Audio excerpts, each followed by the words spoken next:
Sweldo pa sa buntag mo bangon na dayon. Palauki ko andam sa paningkamot, abog ang kauban, init sa adlaw, bisang di kapot, padayong ihapon. Usahay matumba, usahay mapildi, apan dili mo hunong kay pamilya ang inungdan. Mauni ang kinabuhing katigiro, kaboy singot ug puno sa peligro. Sigig howler sa graba, usahay matumba pero mubangon gihapon, dili magpada.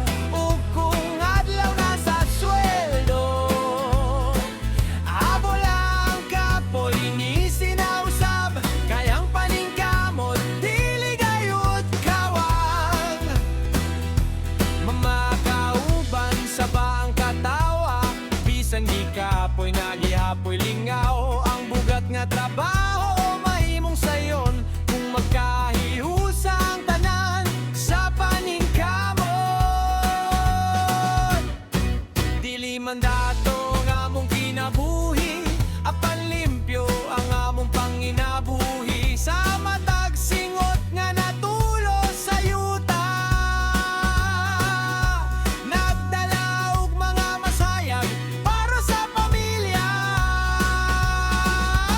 Mauni ang kinabuhing katigiro, bisan lisod dili magreklamo. Ang among kusog dili mabalit sa kwarta, kayang kasing-kasing puno sa pagla.